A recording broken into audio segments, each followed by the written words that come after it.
Michael, Victoria doing the least amount of effort possible, but still crushing it. I wish I knew how to do that. I'm up here standing up, doing hand motions and shit. Well, we're winding down. I'm glad you guys are still sticking with us. This has been a phenomenal crowd. I just want to say thank you one more time for y'all coming out. And then last call for Mr. Jose. He's got margaritas and beers still ready to go. If anybody needs anything else, this would be the time to do it before you DUI on out of here.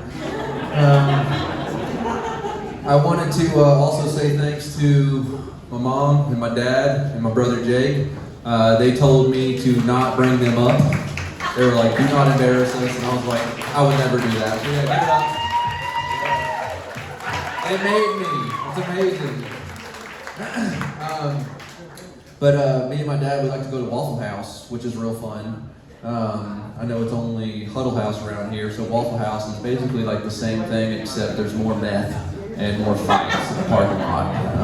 I haven't been in any fights at the Huddle House. I'm out there like every night. I'm like, come on, who wants some? And they're like, not here. But we go in there, and my dad is a fan of Alabama, and so he wears their hats. And when we go in there, the chefs get super excited, or that's what you want to call them, the cooks, whatever. But each one of them will come up to my dad and they'll go, Roll Tide. And my dad will go, Roll Tide. And then the guy will look at me and he'll go, Roll Tide? And I'll say, pecans in the waffle. Stop fucking around, get back in there. Fun stuff, team sports. I think I got one more.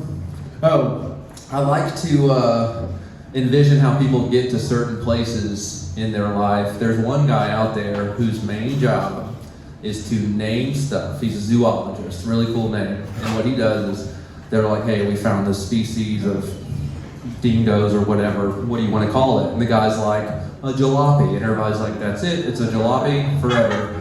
And they're like, hey, what do you want to call all these wolves over here? And he was like, pack. It's pretty dope. And he's like, yeah, man, pack. That makes sense. And they were like, what about a kangaroo? And it's like a fucking jamboree. So I don't know. I'm not a zoologist, but at some point that guy's life took a really bad turn because he came into work one day and they're like, hey man, sorry about your wife. Anyways, we've got all these birds over here. We call them crows. What do you want to name them? And he goes, I'll fucking murder you, Steve. And he's like, excuse me? And he's like, a murder of crows? And he's like, all right, a little dark, but it is what it is. Let it be concrete. Okay, well, I've got a very special guest. You may know him as the cohort over at the cafe, which is right up here at the roundabout. If you guys just want to follow me there after the show, I'll unlock it. We'll all make cappuccinos. This is not a shameless plug. But anyways, this is the Montana mongrel, Wild Bill himself, coming up here to regale you in one of the best stories I've ever heard in my life. Give it up for Billy Andrews. Okay. How flattering. Thanks, guys. Appreciate that. The only thing more flattering is this fucking light. I know when I first roll up here, most of you guys are thinking, wow, I want to have sex with him so bad. How about now? Feel like an idiot? I look like a pillowcase without the case on it. Right? Hey, can we talk about how bus driver Dr. Phil appropriated my culture? This is what real bald is. If you've got it on the side, you're a weird solar panel.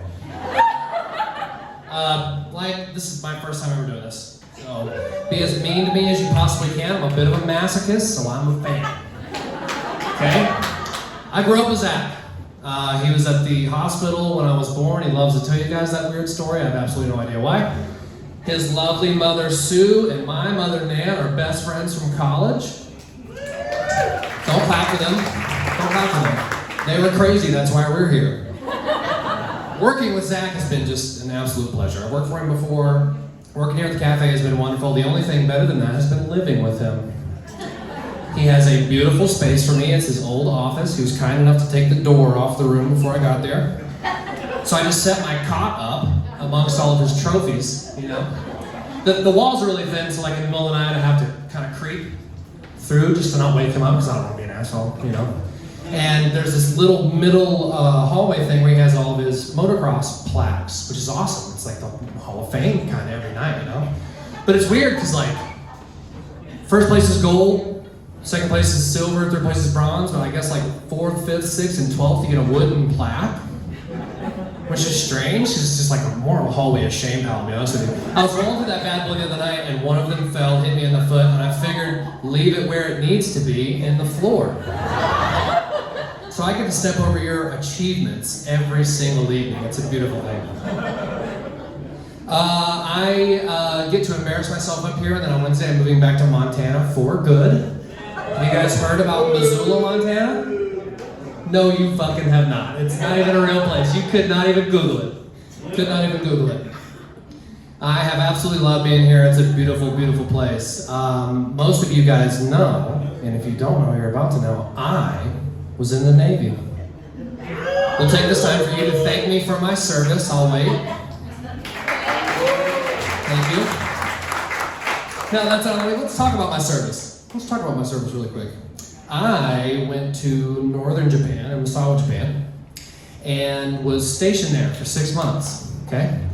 So for about 4 days, we got to go to Tokyo. I don't know if you've ever been to Tokyo, but it is phenomenal. However, Tokyo was my most favorite place that I was ever arrested. Probably the prettiest too. So we get there, we land, we ooh, we ah, I'm there with my best friend in the whole entire world. So we decide, let's just ring it in and let's go out, let's go downtown. It's a place called Roppongi. So we go downtown, we drink cheap Japanese beer as much as we can handle. For about $15 a piece, we get trashed, like drunk. So we start walking back. We figure, let's take in Tokyo. We don't need to go straight back, let's take the long way around. So we're going back to kind of like a different train station, and we decide to cut through a dark alleyway, which is always a phenomenal idea in a random country that you've never been to. Dark alleyways are fun, a lot of stuff happens in them. So we're walking down the alleyway, and my buddy taps me on the shoulder and goes, hey, I gotta pee, but I'll wash my back. Now, we had time to not waste, and as a guy, there's this thing you can do. You can walk and pee at the same time without peeing on yourself. And I shouldn't be giving away these secrets. I don't know if you know who Conor McGregor is, but if you give one of these, you can do the whole thing, you can pee, you can go for a really long way. It's amazing. The string does like a side-to-side leg thing.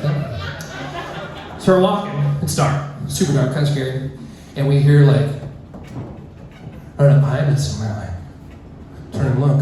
And there stands the shortest police officer I've ever met in my whole entire life. Pun fully intended, he was pissed. We have no idea what he's saying. He's so mad, he's like pointing at the ground.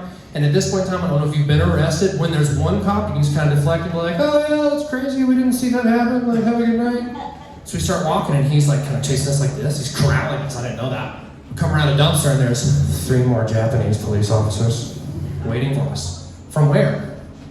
From where? No idea. So, one thing will happen. There's fight and flight, right? When there's only 4 of them, fight kicks in. So you're just like, hey, I've done Brazilian Jiu-Jitsu. You guys are like 2 kids max. I can make this happen. I'm not worried about it. So I'm looking around my buddy and I was like, you need to zip up your fanny pack. We're about to dip. So I turn back around. 4 turns to 9. Shit. That's when it starts to get real. Really real. So then flight kicks in, right? We're like looking through tunnels. I'm like checking them. Oh shit, this thing is rigging. Dan, just hold it for just this one part. Kind of going left and right. Just give me, it's exactly 15 pounds, bro. Give me that. Damn. Anyway, flight is the plan. We're gonna dip. See you tomorrow, just run through Japan. They won't notice us. It's not like we stick out. I've been in the military, I had to shave my beard, so I look like a fucking thumb running around. Pretty hard to miss. So, I think like, now's our time. You know, like tap on his shoulder and I was like, you zig, I'll zag. We turn and look. There's 13 police officers standing around us. In like the perfect circle. They might as well be holding fucking hands. I got the white gloves on. They don't have clubs or like guns or handcuffs or anything.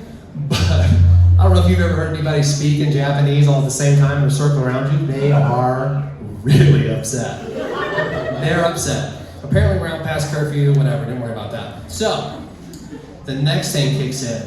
I figure, Jesus take the wheel. However, I've read the same book that y'all have read, and I don't think he even got his learner's permit, so that is absolutely off the window. That is not gonna work out. So I go straight into play stupid. I know the degenerates in here have been arrested, you know what I'm talking about. Play stupid. They don't know what I'm saying. I can literally say anything. I can't run anymore, but I can say anything. So we're like, no, you got us confused, that didn't happen. So they come up with a Polaroid, like the click and print picture on the site, like this thing, and they show us, and there's my buddy. Blurry, but just about as blurry as any Sasquatch picture that's ever been taken, except for the famous legend, it's my boy's dick and balls. It's blurry, so it's like we're still in the deny phase. We're still denying. We can still put off. So we're like, nah, that's not what happened. Good old-fashioned American courtesy, deny, and die with the lie. Don't let them know nothing. So, they come up with another picture. And I didn't realize Polaroid pictures took such a good picture. It was 1080p HD, my boys, beans and biscuits. Honestly, it was a phenomenal photo. It was flattering. It was really flattering. It's like dating app worthy. It really is. So now here comes the final step. You got us. You got us. We'll go with you, whatever. So they put us in the back of the cop car.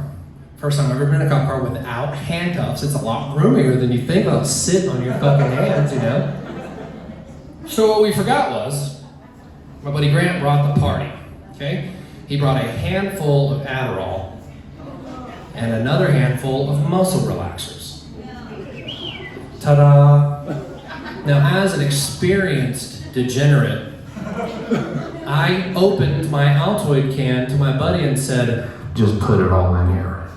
Just put it all in the Altoids can. So he does. And they look back and they're like, hey, no. I don't think they know what that meant. But we're like, oh, it's Altoids. They're like, oh, whatever.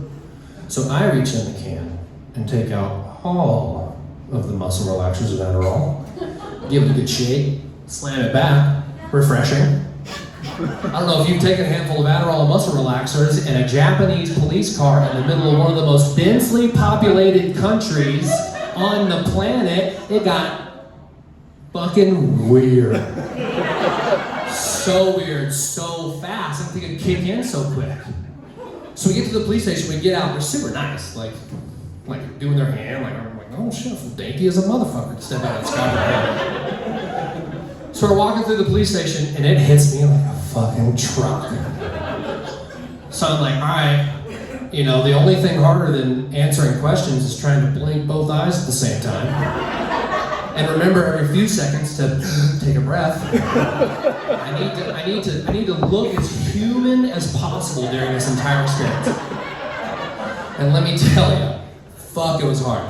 It was hard. My glasses started to bother me, so I hiked them up.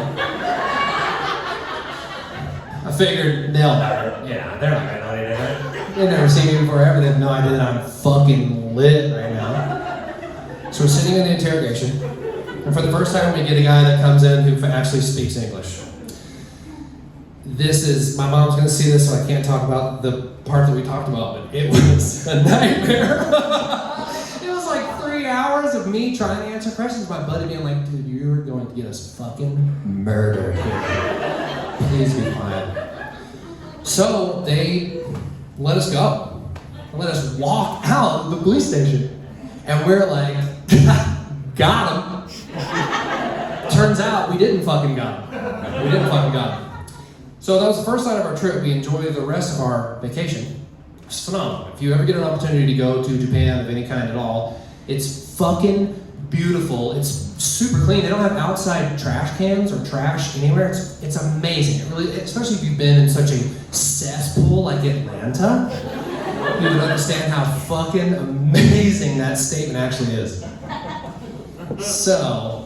So we get back to base. We took the bullet train back. It was like a $15 first class ticket to take the bullet train back. So we get back to our barracks room, and I lay down and I'm like, oh man, what an amazing story this is gonna be. and my phone starts to ring. And I don't know if any of you guys have been in the military. That's not a good fucking sign. Never a good sign. So I answer it. And it is Master Chief Petty Officer of our command saying, "Put your fucking clothes on and get in here right now." And that's all he said. That's all he said. I knew it wasn't good. Hey, you could honestly guess at that point that it wasn't good. So we get there and it is like huge military trouble. Almost court-martial. They claimed it to be almost an international incident. There's 3 separate trials. There's like the first one, disciplinary review board, where they're just like, "You fucked it, haha, we can't wait to watch you literally burn to death." Next one's the executive officer, then the commanding officer. They call it captain's mass. That's where they go in there like, you're fucked. They almost kicked me out of the Navy for it. So they kept telling me, international incident. I was like, you guys, like, it's embarrassing to get caught for pissing in public. International incident? Turns out, that dark alley, remember that? Back in the day when I told you guys that part? That dark alley we walked down was the back alley to one of the largest police stations in Tokyo. Oh no, it gets better. Across the street is the Imperial Garden. And I don't know if you know this, but it's really, really super important. Really super important. The reason why it was so dark is because they don't run electricity under that sacred ground. And they haven't for their thousands of years dynasty. And I rolled through with a Dare fanny pack on. Remember that?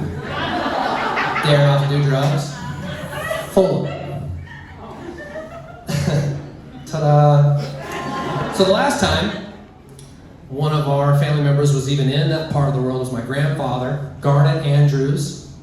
He was in the USS Whitehurst in the Battle of Okinawa. They got hit by a kamikaze. 20 of his best friends were killed.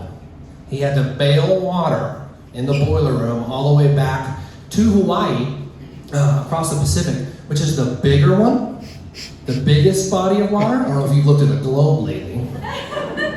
Probably a long time, huh? And the very next time any one of us were over there, it was your boy in a pink romper wearing a Dare zip-up little baggie on the front, a pooch, if you would. I like to think Grandpappy would be proud, though. You know what I mean? Ladies and gentlemen, you're welcome for my service. Thank you so much.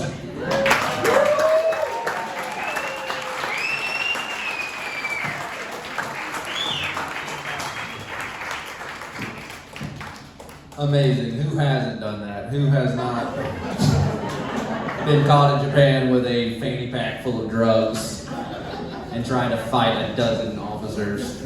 Who would have thought that would turn out bad? Well, it's time. It's time for you guys to do whatever the hell you want to do, but it's not gonna happen anymore here. So, thanks again, once more. This has been so fun. It's okay, you're out of class. Do it. Keep going. Yes, it's okay. Y'all have been amazing. This has been so great. Thanks again for coming. Tip your waitresses, tip your comedians. I'm starving, please, somebody, just give me some money. And then once again, let's give it up to Jose and Oscar, the proprietors of this fine facility.